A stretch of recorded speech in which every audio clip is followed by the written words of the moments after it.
우리를 시험에 들게 하지 마시옵고 다만 악에서 구하시옵소서. 나라와 권세와 영광이 아버지께 영원히 있사옵나이다. 아멘. 네, 오늘은 13절 전체를 보는 게 아니라 앞부분을 살펴볼 겁니다. 네, 그래서 오늘 주기도문 9번째고요. 다음에 제가 또 설교할 기회가 있을 때 그때 10번째 마무리가 될 건데요. 제가 최근에 태도, 믿음을 말하다라는 책을 읽었는데요. 너무너무 좋은 책인 것 같아요. 한번 여러분도 꼭 읽어보시면 좋을 텐데, 그 책의 한 대목에서 저자가 우리의 인생을요, 이 권투, 복싱에 비유를 하더라고요. 제게는 굉장히 그 부분이 인상 깊게 다가왔습니다. 왜냐하면 그 저자가 하는 말이 뭐냐면, 권투를 배우려면 맞을 각오부터 하고 배워야 된다라고 이야기를 하는 거예요. 그래서 제가 생각하기로는 권투는 맞는 게 아니라 내가 때려서 상대방을 때려 눕혀야지 승리하는 거잖아요, 그렇죠? 네, 맞죠? 그래서 강한 펀치력과 그 재빠른 스텝, 제가 자꾸 몸을 하네요. 스텝과 이 동체 시력이 뛰어나야 승리를 하는데 왜 먼저 맞을 각오부터 하고 권투를 배워야 하지라는 의문이 들면서 그 책을 찬찬히 읽어보기 시작했어요. 근데 왜 먼저 맞을 각오를 하고 권투를 배워야 되는가? 그 저자가 하는 말이 뭐냐면, 아무리 펀치가 강해도 맷집이 없으면 한 방 맞으면 나가 떨어진다는 거예요. 그래서 권투에서 승리하려면 상대가 날리는 펀치를 맞고도 견딜 수 있는 맷집도 겸비해야 하기 때문에 권투를 배우려면 먼저 맞는 것부터 각오를 하고 권투를 배워야 한다라고 이야기를 하더라고요.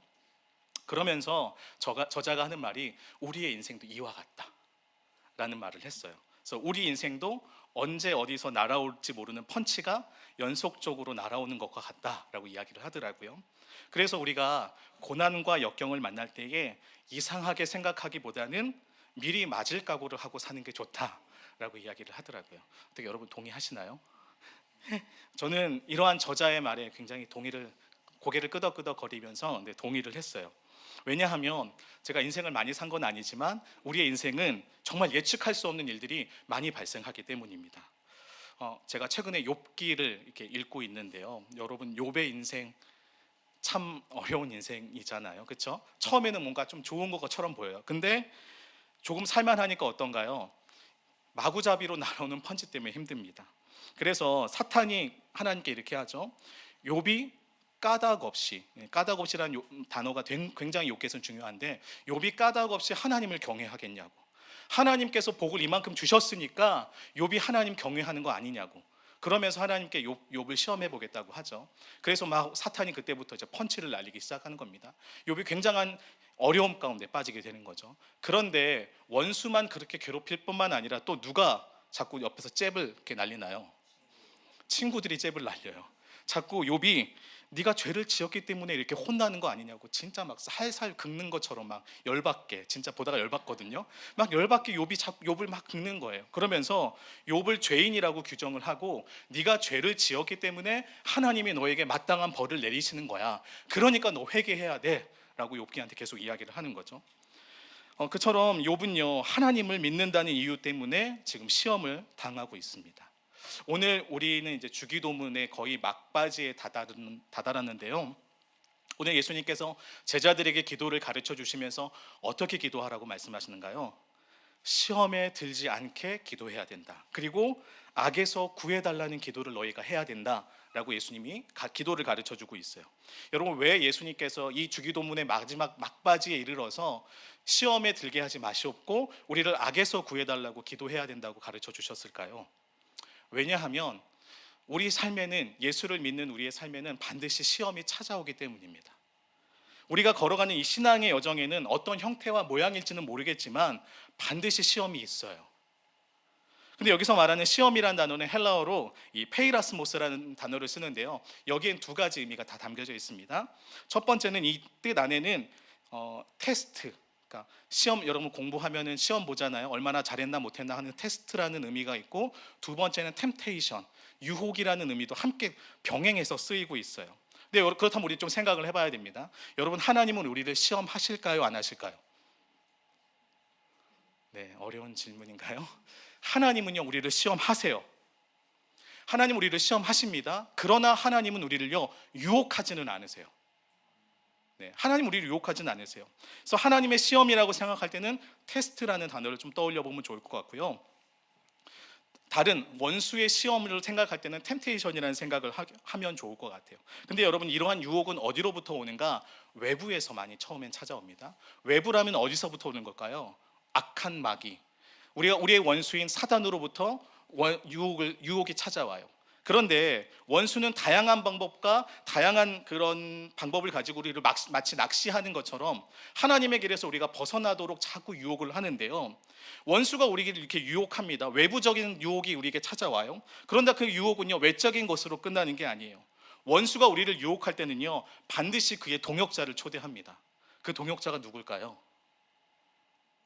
우리들이에요. 왜 우리들일까요? 마귀는요, 우리를 너무나 잘 알고 있어요.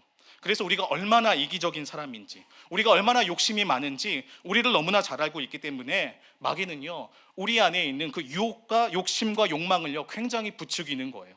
그래서 그 욕심과 욕망에 이끌려서 마귀가 내민 손을 우리가 붙잡기 시작하면 어떻게 되는 거죠? 우리는 죄의 유혹에 넘어가서 무너지게 되는 겁니다.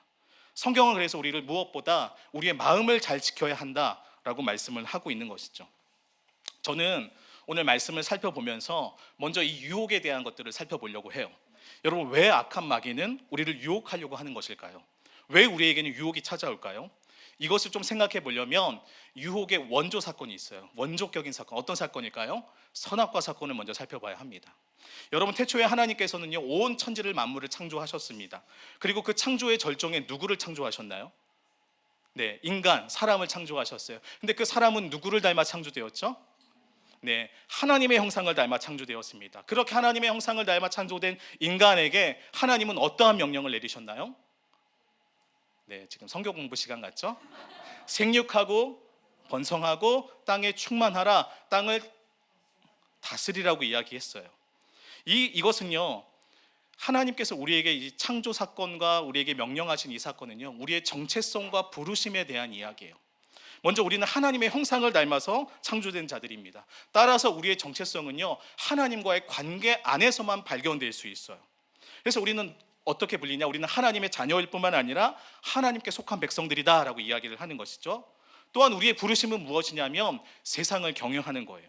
우리의 욕심대로, 우리의 마음대로 세상을 마음대로 행하는 것이 아니라 하나님께서 창조하신 이 세상의 질서가 하나님의 마음과 하나님의 뜻에 합당하게 움직일 수 있도록 우리는 그것을 돕는 자로 부름을 받은 거예요. 즉, 대리위임자로서 부름을 받아서 이 창조 경영에 함께 동참하는 자들이 우리의 부르심이라는 겁니다. 그러니까 우리의 정체성은 하나님 안에서 발견할 수 있고, 그 하나님께서 우리에게 그 정체성을 바탕으로 부르심을 주신 것이에요. 그래서 하나님께서는요, 우리가 하나님 안에서만 살아가도록 우리를 부르셨고, 우리가 그 부르심 따라 온전히 살아갈 수 있도록 우리를 도우시고자 하셨죠. 그런데 문제는 무엇입니까? 악한 원수가 찾아왔다는 거예요. 근데 하나님께서 이러한 우리를 도우시기 위해서 세웠던 것이 바로 선악을 알게 하는 나무의 열매예요. 그것만은 먹으면 안 된다고. 하나님께서 창조하신 에덴 동산의 모든 것을 다 누려도 좋지만 이것만은 먹으면 안 된다고 주님께서 말씀을 하셨어요. 왜일까요? 한마디로 선을 넘지 말라는 거예요. 너희의 정체성은 내 안에서만 발견할 수 있기 때문에 나와 너는 관계에서 평화적인 관계를 맺어야 되고, 내가 너에게 준 축복은 다 누릴 수 있지만 그것들을 네 마음대로 네가 하고 싶은 대로 하는 것이 아니라 온 세상 가운데 하나님의 평화가 깃들도록 하기 위해서 나는 너를 불렀으니까 너는 그 선을 잘 지키라고. 내가 너에게 준 축복 마음껏 누려도 좋지만 만약 이것을 범하면 너는 결국 어떻게 됩니까? 사망에 이르게 된다라는 것을 하나님께서 보여주시는 거예요. 즉, 선악과 사건은요, 우리를 향한 하나님의 배려라고요. 정체성과 부르심을 온전히 지켜서 하나님 나라를 이루어가고 싶어 하시는 하나님의 뜻이 그 안에 담겨져 있는 거예요. 그런데 악한 원수는 우리에게 어떻게 합니까? 유혹하죠. 아담과 하와를 유혹했어요. 어떻게 유혹했나요? 너 이거 먹으면 하나님처럼 될 거야 라고 이야기하는 거예요. 우리의 정체성에 대한 시험을 한 겁니다. 너 하나님처럼 될 수 있어. 하나님 안에서만 너의 정체성을 발견하는 것이 아니라 네가 하나님이 되어서 네가 하고 싶은 대로 다 하면 돼 라고 하면서 정체성과 부르심에 대한 유혹을 한 거예요. 결국 그렇게 인간을 유혹했는데 어떻게 됐습니까? 다 먹었죠. 왜 아무도 모르는 것처럼 가만히 계세요? 네. 원수는 우리의 정체성을 상실하고 우리의 부르심을 상실하도록 우리를 자꾸 유혹했어요. 결국 그 유혹에 인간이 손을 붙잡게 되었고 그 유혹에 넘어가서 그 대가는요 굉장히 참혹했죠. 이 땅이 죄로 인해서 다 망가지게 되었습니다. 하나님과 인간의 관계는 다 깨지게 됐어요. 죄 때문에 모든 것이 타락하고 이 땅 가운데 사망이 이 땅을 주장하기 시작한 것이죠. 그러나 여러분, 하나님은 이러한 죽음 가운데 있는 이 세상을 구원하고자 하셨습니다. 그래서 이 땅에 누구를 보내주셨나요? 예수님을 보내주신 거예요. 역전의 드라마를 쓰셨는데 그 역전 드라마의 주인공이 바로 우리 예수님이라는 거죠. 그래서 예수님께서 이 땅에 오셨습니다. 그래서 십자가에 달려 죽으셨어요. 십자가에 달려 죽으심을 통해서 죄의 문제를 해결하셨습니다. 악한 원수의 머리를 짓밟으시고 영원한 승리를 통해서 죄의 문제를 해결하셔서 하나님과 관계가 회복될 뿐만 아니라 이 세상이 완전히 회복할 수 있는 길을 여셨다는 거죠. 여러분, 우리는 이러한 은혜를 경험한 사람들이에요. 예수 그리스도의 이 한량없는 은혜 때문에 우리는 지금 하나님의 자녀라고 불림을 받을 수 있는 것이고요, 하나님께서 우리에게 주신 사명을 따라 살아갈 수 있고요, 예수 그리스도의 은혜로 인해서 우리는 정체성과 부르심을 회복하게 된 것이죠. 그런데 예수님께서 왜 우리에게 악에서 구해달라고 기도하라고 말씀하셨을까요? 여러분, 여기서 악이라는 단어는요 악한 자라고 바꿔도 됩니다. 악한 자에게서 우리를 구해 주십시오라고 이야기하는 것이에요. 왜 예수님께서는 제자들에게 악한 자로부터 구해달라고 그렇게 기도해야 된다고 말씀하셨을까요? 우리 말씀 한번 볼까요? 에베소서 4장 22절입니다. 시작. 너희는 유혹의 욕심을 따라 썩어져가는 구습을 따르는 옛사람을. 여러분, 우리는 분명 예수님의 은혜로 새 생명을 얻은 자들입니다. 그러나 여전히 우리는요 죄의 유혹에 넘어갈 수 있는 연약한 자들이에요. 원수는요 이것을 너무나 잘 알고 있습니다. 에덴 동산에서 아담과 하와를 유혹했던 그 손길을요 지금 우리에게도 동일하게 내밀고 있다는 거예요. 우리가 정체성을 상실하고 부르심을 상실해서 내 마음대로 살라고, 네 멋대로 살려고, 죄악 가운데 살라고, 죽음 가운데 살아가라고 우리를 자꾸만 유혹하는 겁니다. 그것도 한두 번 유혹하는 게 아니라 지속해서 우리를 넘어뜨리려고 유혹을 하는 것이죠. 예수님은 너무나 이것을 잘 알고 계셨기 때문에 제자들에게 이 기도를 하라고 가르쳐 주신 거예요. 사랑하는 제자들이 악한 자의 유혹에 넘어가서 죽음 가운데 살아가는 것이 아니라 주님과 함께 영원토록 교제하면서 영생 가운데 살아가기를 소망하는 그분의 마음이 여기에 담겨져 있다는 것이죠. 그래서 오늘을 살아가는 우리도 이 기도를 어떻게 해야 될까요? 드려야 하는 거예요. 악한 자는요 오늘도 우리를 유혹합니다. 선악과 사건을 통해서 우리를 넘어뜨리려고 했던 아담과 하와를 유혹해서 넘어뜨렸던 그 악한 자의 손길은요 오늘도 우리에게 동일하게 찾아오고 있어요. 악한 자 원수는요 간교합니다. 교묘하게 속입니다. 하나님의 말씀을 교묘하게 변질시킵니다. 마치 하나님이 주신 선물을요 하나님의 선물이라고 여기지 않고 다른 악한 자, 세상의 것과 비교하게 해서요 우리에게 원망하고 불신하게 만들고요, 세상의 것이 좋아 보여서 그것을 따라가도록 우리를 자꾸만 유혹을 해요. 그래서 결국 목적이 무엇입니까? 우리가 죄의 종노릇해서 옛 삶으로 돌아가도록, 하나님과 관계가 깨진 옛 삶으로 돌아가서 죽음 가운데 멸망하도록 우리를 넘어뜨리려고 원수는 우리를 오늘도 유혹한다는 것입니다. 여러분, 그렇다면 이러한 유혹 우리 어떻게 이겨낼 수 있겠습니까? 말씀 볼까요? 마태복음 4장 1절입니다. 함께 읽을까요? 그때에 예수께서 예수님이 성령에게 이끌려 마귀에게 시험을 받으러 가셨다고 이야기하고 있어요. 여기서 시험이란 단어 역시 페이라스모스, 똑같은 단어예요. 그러니까 예수님께서 공생의 사역을 시작하시기 전에 시험을 받으신 것입니다. 근데 여기서 마태복음 4장에 보면 세 가지 시험 사건이 나와요. 어떤 시험인가요? 첫 번째 시험은 어떤 시험이죠? 돌을 떡으로 만들라라고 했습니다. 그러자 예수님이 어떻게 말씀하셨나요? 사람이 떡으로만 살 것이 아니고 하나님의 입에서 나오는 모든 말씀으로 살 것이다 라고 했어요. 두 번째 시험은 뭐죠? 두 번째 시험 뭐죠? 성전 꼭대기에 데리고 가서 뛰어내리라고. 그럼 뛰어내리면 어떻게 된댔죠? 천사들이 와서 너를 붙잡아 줄 거야. 그때 예수님께서 어떻게 말씀하셨나요? 주 너의 하나님을 시험하지 말라. 성경 공부 잘하고 계시네요. 마지막 시험은 어떤 시험인가요? 천하 만국의 영광을 다 나한테 절하면 이거 다 네 거야. 이거 다 네 거야 라고 했죠. 그러자 예수님께서 어떻게 하셨죠? 사탄아 물러가라. 라고 말씀하셨어요. 예수님이 시험을 물리치시고 이겨내셨습니다. 헬리나우엔이라는 사람은 이 시험을요, 상황부합의 시험, 일목집중의 시험, 권력 확보의 시험이라고 정의를 하면서 어떤 이야기를 했냐면, 이 예수님이 겪으셨던 시험은 우리 평생 동안 지속될 것이다 라고 얘기했어요. 우리 평생 동안 이 시험은 우리에게 계속될 것이다 라고 이야기했다니까요. 그렇다면 우리는 예수님께서 유혹을 이겨내신 방법을 통해서 우리도 이 방법을 배워야겠죠. 여러분, 예수님께서 어떻게 이 시험을 이겨내셨나요? 말씀입니다. 말씀이라고요. 예수님께서는 사탄의 시험을 말씀으로 물리치셨어요. 하나님의 말씀에 근거해서 사탄의 유혹을 물리치셨습니다. 이처럼 우리가 시험을 이길 수 있는 힘은요, 하나님의 말씀으로부터 주어져요. 믿으세요? 네, 우리가 가진 경험이나 우리의 생각이나 우리의 재능이나 능력으로 주어지는 것이 아니라 우리가 하나님의 말씀으로 살아갈 때에 우리는 원수의 유혹을 이길 수 있게 되는 것입니다. 그렇다면 제가 질문하고 싶어요. 여러분은 하나님의 말씀을 어떻게 대하고 있습니까? 여러분 정말 하나님 말씀대로 살아가고 계세요? 말씀 앞에 어떤 태도를 가지고 살아가고 계십니까? 여러분, 우리는요, 말씀을 대하는 우리의 삶의 태도를요, 진지하게 성찰해 봐야 돼요. 여러분, 마가복음 4장에 보면 씨 뿌리는 비유가 등장합니다. 그래서 그 씨 뿌리는 자에서 씨를 뿌리는 자가 예수님이세요. 씨는 성경에서 어떤 비유를 드냐면 말씀이라는 비유를 들어요. 근데 그 씨를 뿌리시는데 씨가 4가지 밭에 뿌려지게 됩니다. 또 성경 공부 들어갑니다. 첫 번째 밭은 어떤 밭인가요? 어디인가요? 길가에 떨어져요. 길가에 떨어졌을 때 어떻게 됐죠? 새가 와서 그 씨를 홀랑 먹었어요. 나쁜 말 나올 뻔했어요. 홀랑 먹었어요. 그래서 근데 그걸 어떻게 해석하셨냐면, 그것은 말씀이 떨어졌을 때 그 말씀을 우리가 소중히 여기지 않고 한쪽 귀로 들어갔다 한쪽 귀로 나가는 것처럼 말씀에 대한 진지한 태도가 없는 자들의 태도를 보여주는 거예요. 두 번째 밭은 어떤 밭인가요? 흙이 얕은 돌밭이었어요. 말씀이 씨앗이 떨어졌습니다. 처음에는 뿌리를 내리는 것 같다가 해가 터서 날씨가 더워서 어떻게 됐나요? 그 싹이 다 타버렸다고 이야기를 하고 있어요.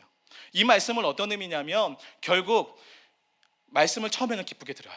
맞다, 그 말씀 따라야지, 그 말씀에 순종해야지 하는데, 결국은 우리가 말씀을 따라가니까 대가를 지불하게 되거든요. 근데 그 대가를 지불하기 싫은 거예요. 나 그 대가 지불하고 예수님 따라가는 거 힘든데, 에이 그럼 말어. 결국 이러한 사람들을 흙이 얕은 돌밭이라고 했죠. 세 번째는 어디인가요? 가시떨기예요. 처음에 뿌리를 잘 내렸습니다. 잘 자라는 것 같았어요. 그런데 가시에 기운이 막혀서 더 이상 자라지 못하고 열매를 맺지 못했습니다. 그것을 어떻게 해석해 주셨나요? 예수님이 세상의 근심과 염려 때문에 그들은 삶에서 열매를 맺지 못했다라고 이야기를 하는 거예요. 마지막은 좋은 땅은 어떻게 됐습니까? 30배, 60배, 100배의 열매를 맺었다라고 성경은 이야기하고 있어요. 이 비유에서 우리가 첫 번째 알 수 있는 건 무엇이냐면, 씨 뿌리는 자는요, 모든 밭에 씨를 뿌렸다는 거예요. 예수님은요, 그 누구를 차별하지 않고 동일하게 하나님의 말씀이 우리에게 주어졌다고 말씀하고 있는 거예요. 여러분이 어떤 상황 가운데 있든지 그거 중요하지 않고, 예수님은 이미 여러분들에게 주의 말씀을 주셨고 주의 말씀을 들려주셨다는 거예요. 그런데 여러분, 그 말씀이 동일하게 주어졌는데 결과가 어떻게 됐죠? 그 말씀을 대하는 태도에 따라서 열매가 맺혀지느냐 안 맺혀지느냐, 결과가 완전하게 달라졌다는 거예요. 여러분, 우리는 씨 뿌리는 이 비유를 통해서 생각을 해봐야 돼요.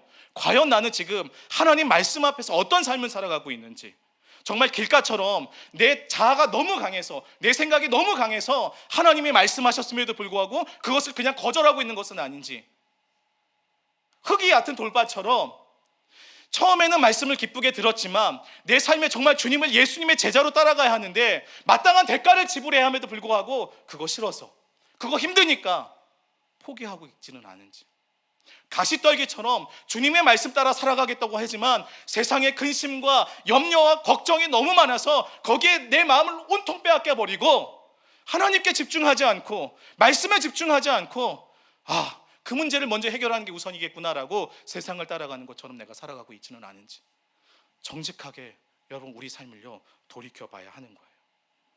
여러분, 그래서 우리가 그 하나님의 말씀을 어떻게 대하고 하나님 말씀 가운데 어떤 삶을 살아가고 있는지 주님은 보시기 위해서, 그 말씀대로 살아가는 우리의 삶을 보시고자 주님은요 우리를요 시험하시는 거예요.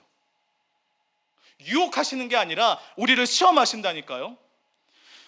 유혹과 전혀 다릅니다. 원수는, 마귀는요, 우리를 유혹해서 하나님의 길에서 벗어나도록 만들어요.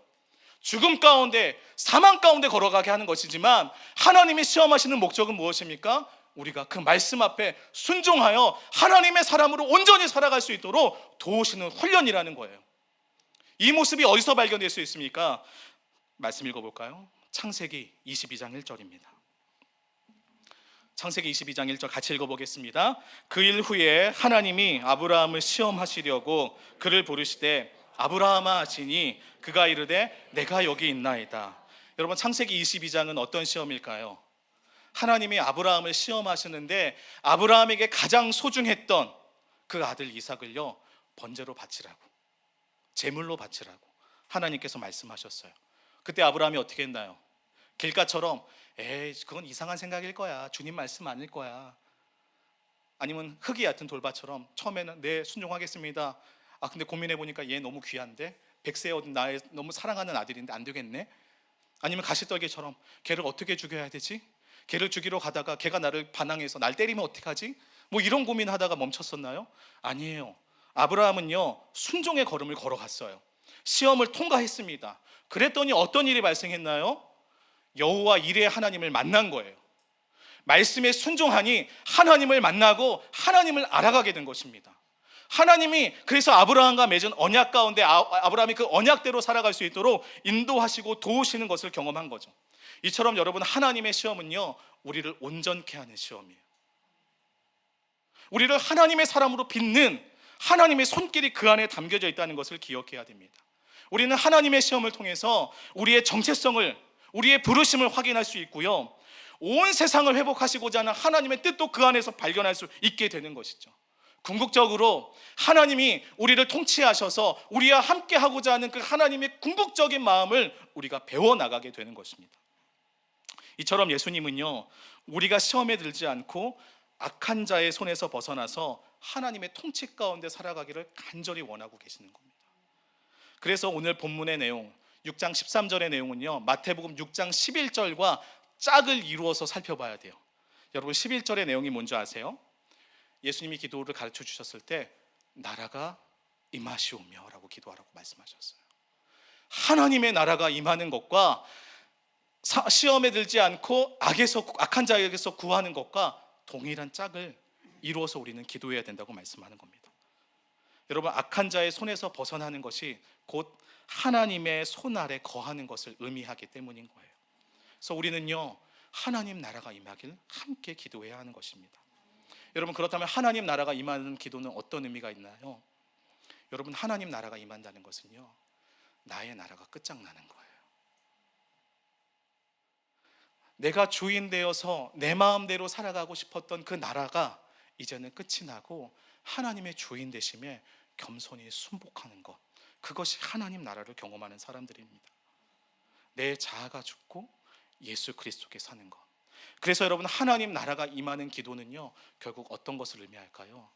십자가 사건을 의미해요. 하나님 나라가 임할 때 우리는 나는 죽고 예수로 살아가는 삶을 살아갈 수 있게 되는 것이죠. 그런데 우리는 대개 시험에 들지 않고 악에서 구해 주십시오라고 기도를 하면 어떤 상상을 많이 하냐면, 이건 전쟁이니까 강력한 힘이 필요해, 많은 능력이 필요해 라는 생각을 많이 합니다. 그래서 치열한 영적 전쟁 한가운데 살아가고 있기 때문에 영적 권위를 가지고 악한 자를 물리치려고 많이 노력을 해요. 물론 그런 거 필요합니다. 그래서 우리 모두는 어떤 삶을 살아가냐면 자꾸 강함을 추구해요. 아이템 더 필요하고요, 무기가 더 필요하고요, 내가 힘을 더 기르고 싶어 하고요, 내가 강해지기 위해선 나에게 더 나의 능력치를 상승시키고 싶은 마음이 우리 안에 있는 것이죠. 그러나 여러분, 이렇게 강해지는 것보다 우리는 먼저 무엇을 경험해야 하냐면, 우리는 먼저요, 약함을 경험해야 돼요. 십자가는요, 약함을 보여주는 사건입니다. 원수는요, 예수님께서 십자가에서 죽으시는 것을 보면서 내가 승리했다라고 생각을 했을 거예요. 그러나 우리 예수님은 어떻게 하셨습니까? 십자가 죽음이 끝이 아니라 그 죽음을 통해 부활하셔서 영원한 승리를 우리에게 허락해 주신 것이죠. 마치 예수님이 싸움에서 진 것처럼 보이지만 도리어 우리 예수님은요, 그 싸움에서 승리하셨습니다. 여러분, 여기에 하나님 나라의 신비가 있는 거예요. 여러분, 우리는 강해져야만 승리하고 강해져야만 잘 살 수 있다고 생각합니다. 그러나 하나님 나라는 어떤 나라일까요? 약함 가운데 강함을 경험하는 나라예요. 죽음을 통해 진정한 생명을 잉태하는 곳, 그 나라가 바로 하나님 나라인 것입니다. 그래서 우리는 오늘도 십자가로 나아가야 돼요. 하나님 앞에서 나의 나라가 끝장나야 되는 것이고요, 하나님 앞에서 나의 자아가 죽음을 맛봐야 하는 것이고요, 하나님 앞에서 나의 약함을 정직하게 인정해야 하는 것입니다. 그때 우리 주님이 우리에게 어떻게 하실까요? 약할 때 강함 되어 주시는 거예요. 죽음 가운데 진정한 생명을 맛보도록 해주시는 거예요. 세상의 화려함이 아니라 하나님 나라의 풍성함을 맛보게 하시는 것이고요, 그 하나님 나라 백성으로서 하나님의 자녀답게 온전히 살아갈 수 있도록 우리를 인도해 주시는 것입니다. 한 가지 이야기를 하고 설교를 마무리하려고 하는데요, 이 유진 피터슨 목사님이 이제 믿음의 본질이라는 이야기할 때 어떤 이야기를 했냐면, 믿음의 본질이란 한 방향으로 오래도록 순종하는 게 믿음의 본질이다라고 이야기를 했어요. 제가 오늘 제목을 거기서 차용해 왔거든요. 우리 모두는요, 순례자로서 이 땅을 살아갑니다. 순례자로서 영원한 본향 하나님 나라를 바라보면서 우리는 이 믿음의 여정을 계속해서 걸어가요.